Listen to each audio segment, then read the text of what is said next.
Greetings, everyone. Hope all of you are having an absolutely fantastic day. We are back again with King Arthur, Knight's Tale. Let's go ahead and get into it with the White Knight. You can only unlock this hero if you have a high ranking in Christianity. Let's go ahead and dig into his traits. First, you get Guardian of the Dead, +1 loyalty after each hero in the crypt. Hopefully this is 0 for you, but the trait is there in case you want to make use of it. Psalm Singer, when appointed as Master of Faith in the Cathedral, he's going to grant an additional 2 loyalty for every Christian hero that you have. So actually, I had him as my Master of Faith for a while to help buff up my loyalty with some of the Christian heroes that I knew I wanted to use long term. And then finally, Missionary, -1 loyalty after every Old Faith hero in the round table. So he prefers you keep a purely Christian roster. All right, let's go ahead and dive into the abilities. First up is Strike. Deals 100% weapon damage to an adjacent enemy. You can add 20% vulnerability. You can reduce all your currently running cooldowns by 1. If you kill with Strike, you can increase the weapon damage by 15%, and you can cause enemies to bleed. I would definitely recommend you get these other 3 upgrades, but the one for bleeding, for the first 7 or 8 levels, you really run into a lot of enemies that are immune to bleeding. So I would say you want to wait until mid game or late game before activating this and potentially extra bleeding if you want to use bleeding for some of your attacks. Next up is an ability I don't think I've seen on another character before, but mind you, I haven't gotten through all the evil characters yet. Blessed Weapon. The hero gains 20% weapon damage for 2 turns. As far as upgrades, you can make it where it grants an additional 15% weapon damage against the Lost. You can reduce the AP cost by 1 so that it will only cost 1 AP for you to trigger this. You can make it so that the hero gains 1 AP per kill while this is active. And you can make it where it grants an additional 10% weapon damage for its duration. I think this is an obvious no-brainer. Get this, get all of its upgrades. I mean, you could consider not getting the one for the Lost, but otherwise, all the rest of them, you definitely want to go ahead and pick up. Next up is Cleave. Deals 75% weapon damage to every unit in a 3-tile wide area. As far as upgrades, you can increase the weapon damage by 15%, and you can also have it deal 20% weapon damage to its center, along with knocking back and causing enemies to bleed. I definitely believe you should get the weapon damage increase. The rest of them are kind of situational. Again, with bleeding, by the time you get the White Knight, you've past the point where every other level you're always dealing with the Lost. So you're going to run into a lot of enemies who are susceptible to bleeding. So it might make sense to go ahead and pick this up along with this and extra bleeding. As far as knockback, I personally don't prefer to use knockback on my frontline fighters because I want them to hold aggro and keep enemies from getting to my back line. But if you don't play your champions that way, if maybe you like for them to roam more and get further towards the targets you actually want to reach, then having knockback on your abilities is going to be very useful to you because there's no manual disengage button in this game. So knockback is one of the few ways that your frontline fighters can use to disengage from a fight. I think he automatically comes with Cleave. You should definitely get this and then make a choice about the other upgrades. Oh, I'm sorry. And then the one that deals 20% weapon damage to its center, you can't really control where these enemies land or whether or not they'll even be an enemy in the center. So it's kind of situational when this 20% will apply. I do go ahead and pick this up, but I'm not in any hurry for it because like I said, there'll be a lot of times when you use Cleave where there'll be nobody in the center. Next up is Rage. You'll gain a 10% stackable weapon damage for 2 turns after every kill. As far as upgrades, you can make it where it does more weapon damage. The effect lasts longer. You can make it where the hero gains 1 AP for each kill while Rage's effect is active, and that the hero is going to gain 3 HP for each kill while Rage's effect is active. Now, usually, I tell you to go ahead and skip this. I think for the White Knight, it makes sense actually to keep it because of Blessed Weapon. So when you have Blessed Weapon, That means you're going to get a 30% increase to your weapon damage, and you're going to get 1 AP per kill. If you combine this with rage, that means you're going to get a stackable 10% increase in weapon damage after every kill, right? And you're also going to get 1 AP for each kill while it's active. It costs 4 AP for you to use strike, so it basically means if you're able to kill 2 enemies on your turn, it's going to give you enough AP to kill a third, especially if you have movement AP you can use to get around. I would say with this combination together, you can probably go without getting power attack. Because at the end of the day, power attack is going to give you, I think it's going to give you 5% more weapon damage compared to these two together. And you're going to miss out on the 15% armor breaking, but you already get armor breaking just from having a two-handed weapon anyway. Whereas with this combination, you're also going to get AP with every kill, and you're going to get HP with every kill, which is going to make you more sturdy and more tanky overall. So I would say this together is a stronger combination and will allow you to pretty much get rid of this so that you have more points to spend. As always, you can do things however you want, but that's my personal thoughts on it. And by the way, this is power attack, so it does 150% weapon damage to an adjacent enemy with 15% weapon breaking. And then as far as upgrades, you can make it where it deals an additional 25% weapon damage if the target unit has full HP and full vitality.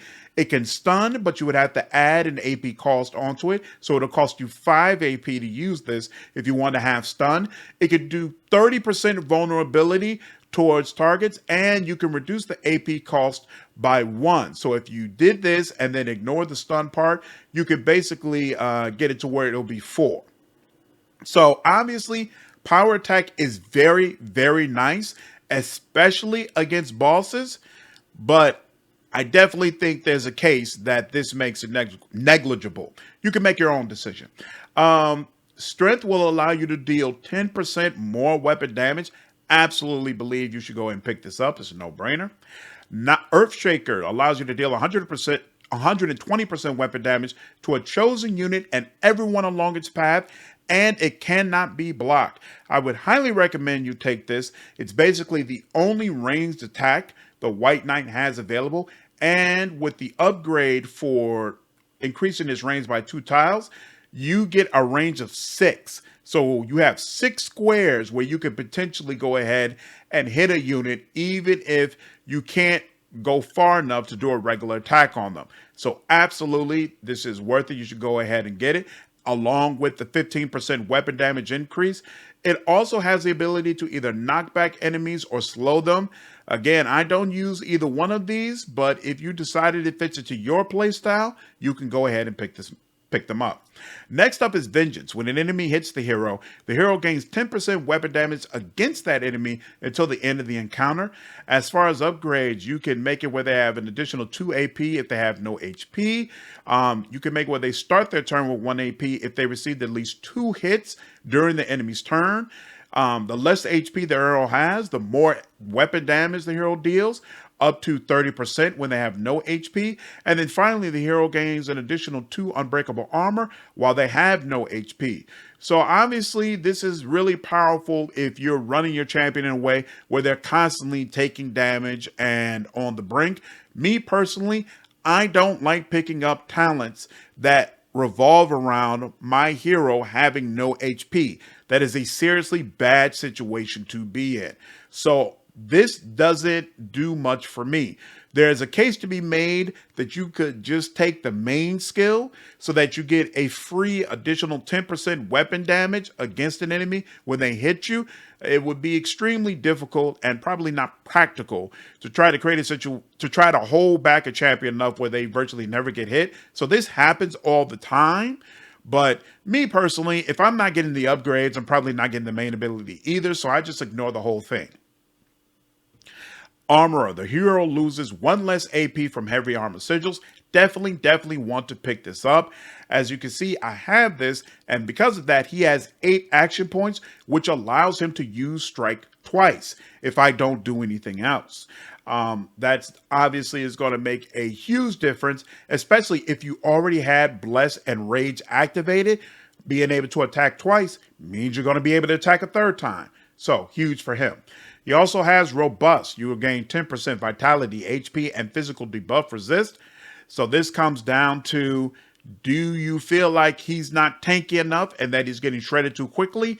If he is, then you definitely want to go ahead and get this. If not, then I feel like for my champion, I'm really focused more on damage than on tankiness. I just want a body up there to help take up some space. So I personally don't bother with this, at least not until later in the game. And then here we get to the creme de la creme of being a White Knight. I'm pretty sure this is its signature skill. Can't imagine who else has it. Holy Armor. The hero gains a certain amount of armor for 1 turn. Now you might look at this and say, oh, well, that's just the same as Guard. Why do they have it named Holy Armor? Well, because of this, Martyrdom. Holy Armor also causes every adjacent enemy to turn towards the hero and spend their next turn attacking them, which means it's absolutely fantastic when Sir Mordred is getting overrun with really powerful enemies and you don't feel confident about how he's going to do on that next round. The White Knight can run up, trigger this, and then you can be confident that at least some of the pressure is going to be evened out to give your tank some relief. As far as upgrades, you can reduce the cooldown by 1 turn, you can increase how much armor the hero gains, and you can have the Holy Armor grant unbreakable armor to allies for its duration while they are adjacent with the hero. So again, another great way to give your tank some relief. I think whether or not you want to get this depends on how you feel about how the game's going. If Sir Mordred is just taking everything that comes and shrugging off blades with no problem, then you probably don't need this. Or you might want to take it if your White Knight is getting overrun all the time and you need another defensive power you can trigger when the moment calls for it. You could get this as well. I personally like it. I get it. I like Guard as well. They're just sometimes when things go bad and you just know your champion is about to get hit, and having a way to deal with that is really nice. Next up is damage focus. The hero gains 5% weapon damage per unspent AP from the previous turn. This is nice, but the upgrade is what you really want. AP spent on Overwatch counts as unspent for the purpose of the damage focus skill. So a lot of times when your champion can't reach an enemy, you will trigger Overwatch in the hopes that the enemy will step towards you and trigger the attack. So if the enemy, for whatever reason, doesn't step towards you, you basically just lose that AP. With this upgrade, it ensures that the AP you spend on that Overwatch attack is instead translated into damage for the next time that you choose to attack someone.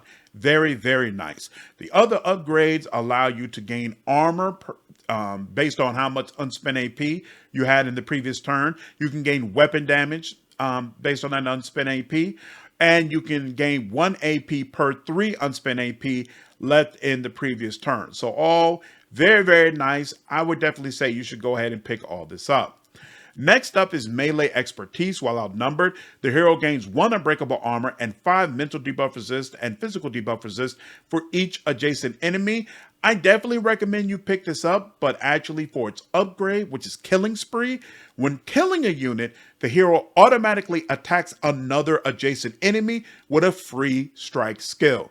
This is absolutely fantastic, looks great, tactically it helps you a lot, and it helps with your AP economy. So I highly recommend that you get these 2. The other upgrades allow you to gain weapon damage when you're outnumbered. You can have +1 AP when you're outnumbered, and it's +1 AP for each adjacent enemy above 2. and all cooldowns are reduced by 1 if you start your turn outnumbered. So me personally, my champion is very rarely outnumbered because usually I have him on the outskirts and I let Sir Mordred bring all the heat and aggro to him. So I don't bother with the other upgrades, but if you play your champion as someone who usually has at least 2, 3, or 4 enemies all around him, then this of course is going to make sense. Next up is extra stun. You'll get an additional 50% efficiency for stun and slow effects. So I never get this because, as I mentioned before, I don't care about stun or slow. If you do care about them, then this is going to be worth you picking up. Hardened armor, reduce armor loss by 20%. No brainer. Definitely pick this up. It's going to make your white knight a lot more sturdy. And then finally, extra area damage. You're going to get an additional 20% weapon damage for every skill that deals damage in an area. So that's going to apply to your cleave and your earthshaker. I would definitely recommend you go ahead and pick this up. In my playthroughs, at least, I was using these skills all the time. And that is my breakdown of all the different abilities that are available to the White Knight. Hope all of you enjoyed this video. If you did, please leave me a like, share this content, and subscribe to the channel if you haven't already. I will see you all in the next video. Take care.